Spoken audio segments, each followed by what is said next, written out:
చెప్పేదన్నా రేపు 40 రోజులు ఎలక్షన్ వస్తుంది కదా, మరి జనాల స్పందన ఎలా ఉందంటారు? వచ్చే జగనే.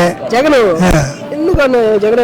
ఎందుకంటే 45 ఏళ్ళకి డబ్బులు ఇస్తున్నాడు, అమ్మఒడి వేస్తున్నాడు, రైతు భరోసా వేస్తున్నాడు, పొలానికి నట్టపల్లి వేస్తున్నాడు. వచ్చే జగన్. కరువు లేదు, కాలం లేదు. ఈ ప్రతిపక్షంలో అంటారు ఈ 4 పథకాలు ఇచ్చి అనుకుంటుంటారు, జనాన్ని సోమరిపోతం చేస్తున్నాడు. అనుకుంటుంటారు, అనుకున్నంత మాత్రమే కాదు. వచ్చే జగన్. సోమరిపోతులు అవుతున్నారు ఆ పథకాలు. వాళ్ళు ఏదో అంటుంటారు, అనేక రకాలుగా అనుకుంటే అట్లా వస్తుంటాడు, వస్తాడు ఆయన వచ్చేది.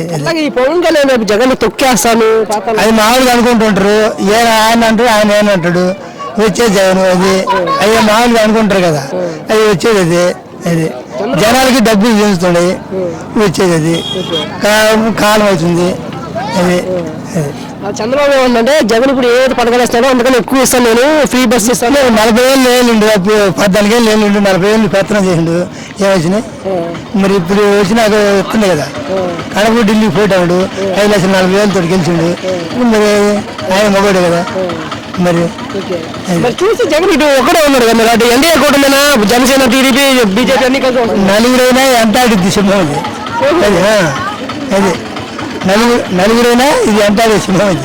అది అంతే. వాళ్ళు అంటారు, అంటానికి ఏమి ఇప్పుడు నలుగురు పోయినా అంటానికి లోకేష్ జగన్ పడిపోయిన కుర్చీ మడత పెట్టేది జోడికి అంది కాలే, మడత కుర్చీ పెట్టుకోవాలా మనకి వెళ్ళి గెలిచిందా అంతే.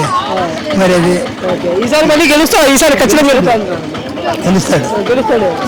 150కి 100 వస్తేనే మంచిగా అది గెలిచేది.